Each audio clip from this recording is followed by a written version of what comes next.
Sebelum kita lanjut, ayo like, subscribe, dan share ke teman-teman sebanyak mungkin supaya menjadi berkat dan saudara dapat mengikuti untuk seri-seri pengajaran selanjutnya.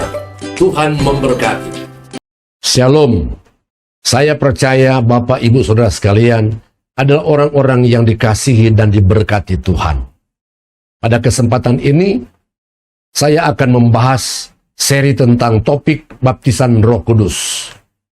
Dan saya berharap, saya percaya, melalui topik yang akan kita bahas ini, kita akan dibawa oleh Tuhan untuk semakin mengerti, semakin memahami, dan kita boleh mengalami secara pribadi tentang baptisan Roh Kudus yang Tuhan sendiri rindukan.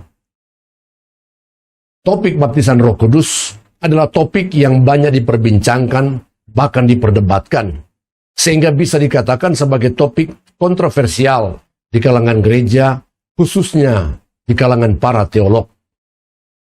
Ada yang berpendapat baptisan Roh Kudus adalah peristiwa dan pengalaman rohani yang hanya terjadi satu kali di hari Pentakosta, yang tercatat dalam Kisah Rasul pasal 2, dan tidak akan pernah terjadi atau terulang lagi, dan hanya diberikan dan diuntukkan bagi para rasul pada waktu itu dan bukan untuk semua orang percaya di segala masa.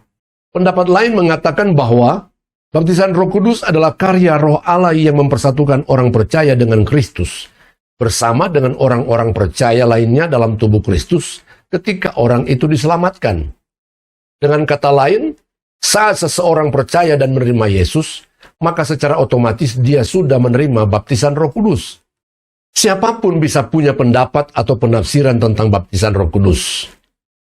Marilah kita membahas topik baptisan Roh Kudus ini berdasarkan ayat-ayat yang tertulis dalam Alkitab secara komprehensif dan bukan sekedar pendapat manusia yang memakai ayat tertentu tetapi tidak memperhatikan ayat-ayat yang lainnya.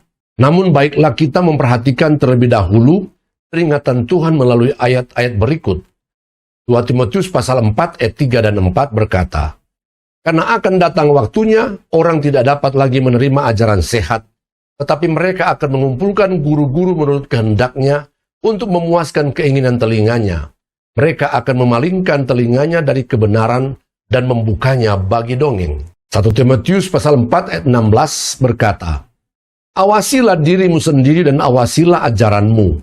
Bertekunlah dalam semuanya itu. Karena dengan berbuat demikian, engkau akan menyelamatkan dirimu dan semua orang yang mendengar engkau." Efesus 4 ayat 14. Sehingga kita bukan lagi anak-anak yang diombang-ambingkan oleh rupa-rupa angin pengajaran, oleh permainan palsu manusia dalam kelicikan mereka yang menyesatkan. Ibrani pasal 2 ayat yang pertama berkata, "Karena itu harus lebih teliti kita memperhatikan apa yang telah kita dengar, supaya kita jangan hanyut di bawah arus." Melalui ayat-ayat tersebut, kita diperingatkan oleh Tuhan supaya lebih teliti, lebih cermat, dan waspada, sehingga tidak menjadi bingung dan gampang terbawa arus dan disesatkan. Karena itu Tuhan Yesus mengatakan dan menegaskan bahwa kepercayaan kita harus dibangun sesuai dengan apa yang dikatakan Alkitab. Yohanes pasal 7 ayat 38. "Barang siapa percaya kepadaku, seperti yang dikatakan oleh kitab suci, dari dalam hatinya akan mengalir aliran-aliran air hidup." Kehendak dan kerinduan Tuhan agar umat Tuhan harus belajar seperti jemaat Berea yang tercatat dalam Kisah Rasul pasal 17 ayat yang ke-11.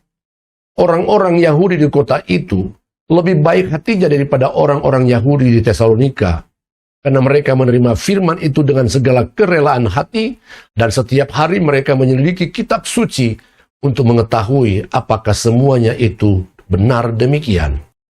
Dari ayat-ayat firman Tuhan yang kita baca, Tuhan ingin mengajar dan mengingatkan kita sebagai umat Tuhan, sebagai anak-anak Allah, sebagai orang-orang yang percaya kepadanya, supaya kita benar-benar mengerti apa yang menjadi kebenaran Tuhan yang sesungguhnya.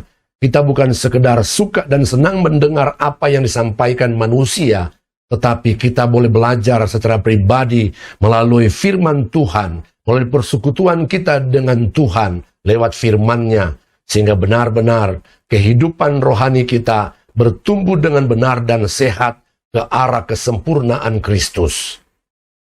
Marilah kita akan belajar lebih lagi tentang topik baptisan Roh Kudus di dalam sesi berikutnya. Tuhan memberkati.